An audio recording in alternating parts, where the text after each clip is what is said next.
क्या कोई इंसान हजारों साल सोकर किसी दूसरे युग में जाग सकता है?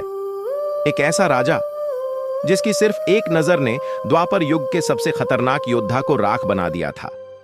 आज जानिए राजा मुचुकुंद का वह रहस्य जिसका वर्णन महाभारत और भागवत पुराण में मिलता है। कहानी शुरू होती है देवताओं और असुरों के भीषण युद्ध से। जब देवता बार बार हारने लगे, तब देवराज इंद्र ने पृथ्वी के महान क्षत्रिय राजा मुचुकुंद से सहायता मांगी। राजा मुचुकुंद ने देवताओं के लिए लंबे समय तक युद्ध किया। जब युद्ध समाप्त हुआ, तब वे अत्यंत थक चुके थे और पृथ्वी पर लौटना चाहते थे। लेकिन इंद्र ने उन्हें एक चौंकाने वाली बात बताई। राजन, आपके यहाँ रहते रहते पृथ्वी पर बहुत समय बीत चुका है। आपका राज्य, आपका परिवार और आपका युग अब पीछे छूट चुका है। यह सुनकर मुचुकुंद स्तब्ध रह गए। तब उन्होंने इंद्र से एक वरदान मांगा।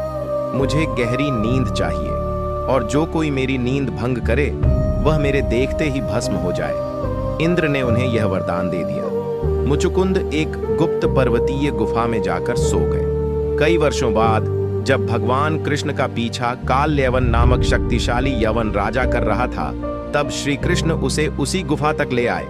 अंधेरे में काल यवन ने सोए हुए मुचुकुंद को ही कृष्ण समझ लिया और उन्हें लात मार दी। जैसे ही मुचुकुंद की आंखें खुलीं, वरदान प्रभावी हुआ और काल यवन उसी क्षण भस्म हो गया। इसके बाद भगवान कृष्ण ने मुचुकुंद को दर्शन दिए। जब मुचुकुंद गुफा से बाहर आए तो उन्होंने देखा कि संसार बदल चुका है। लोगों की जीवन शैली, समय और परिस्थितियां सब कुछ अलग था। तब उन्हें एहसास हुआ कि बहुत लंबा समय बीत चुका है। ये कथा हमें समय की विशालता, कर्म और ईश्वर की लीला का अद्भुत संदेश देती है।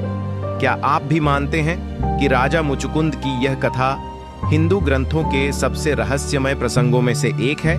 कमेंट में लिखें जय श्री कृष्ण और इस अद्भुत रहस्य को हर सनातनी तक पहुंचाएं।